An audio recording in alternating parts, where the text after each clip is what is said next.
Has Trump dropped his America First promise to chase another foreign conflict with Iran? U.S. lawmakers lash out, accusing Trump of dragging America toward another reckless war. Once an ally, Marjorie Taylor Greene now fires back, reminding Trump exactly who put him in power.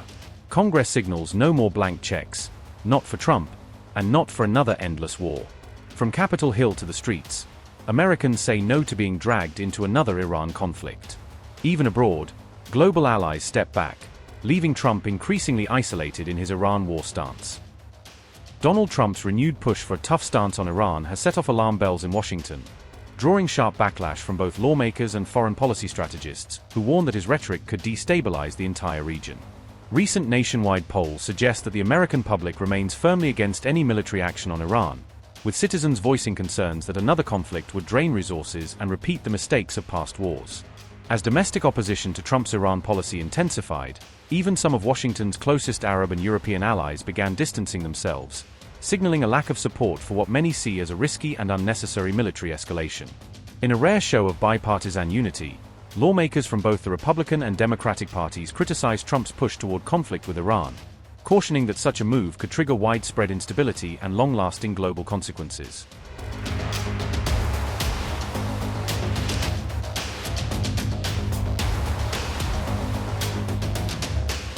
Ex-Representative Marjorie Taylor Greene argued that Americans do not want a war with Iran, pointing to Donald Trump's 2024 campaign promises to end foreign entanglements and focus on an America First agenda instead. Former U.S. Congresswoman Marjorie Taylor Greene said, and I quote, "Americans do not want to go to war with Iran. They want to be able to afford their lives and get ahead. They want to be happy and enjoy life, and see elite pedos thrown in jail. They voted for no more foreign wars and no more regime change abroad."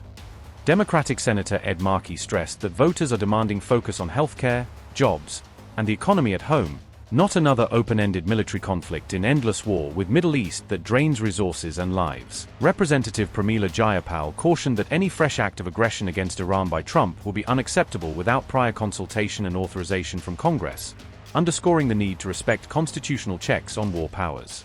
Congressman Don Beyer argued that Trump's decision to walk away from the Iran nuclear deal in 2018 set the stage for today's heightened tensions, and he openly questioned why the U.S. should even be considering a new war in the region. Beyer pointedly asked why new military strikes were being discussed now if U.S. operations in 2025 had supposedly obliterated Iran's nuclear sites, suggesting that the rationale for further action does not add up. Representative Jason Crow said Americans are sick and tired of what he called Trump's pointless wars and foreign adventurism, warning that the public has no appetite for yet another costly and directionless conflict. Military strategist David Pine described the U.S.-Iran standoff as a manufactured crisis, arguing it is being used to justify an unjustified war that serves neither American security nor long-term strategic interests. Representatives Ro Khanna and Thomas Massie, crossing usual partisan lines, took steps to force a formal vote in Congress on any potential U.S. strikes against Iran, insisting that such decisions cannot be left to the president alone. The measure they are pushing would legally bind Trump to obtain explicit approval from Congress before ordering any military strike on Iran, reinforcing the legislature's role in authorizing the use of force. Khanna explained that his war powers resolution is designed to guarantee a full public debate and a clear vote by lawmakers before the U.S. engages in any new hostilities with Iran. He added that the upcoming Iran vote could become one of the most consequential war powers decisions in modern U.S. history, shaping how future presidents can deploy military force abroad. A Quinnipiac poll found that roughly 70% of Americans opposed launching U.S. military action against Iran, reflecting deep public skepticism toward another major Middle East conflict. In the same survey, only about 18% of respondents said they supported military action, highlighting just how limited the backing is for a war with Iran among the general public. Most people polled also agreed that any president must first seek and secure congressional approval before using military force, reaffirming broad support for strong democratic oversight over decisions of war and peace.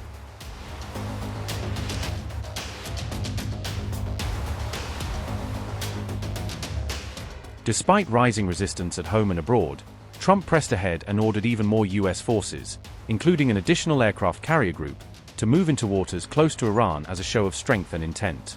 U.S. officials briefed that thousands of American troops, advanced fighter jets, and guided missile destroyers were being rushed into the region, dramatically upping the military footprint around Iran and signaling preparations for possible conflict.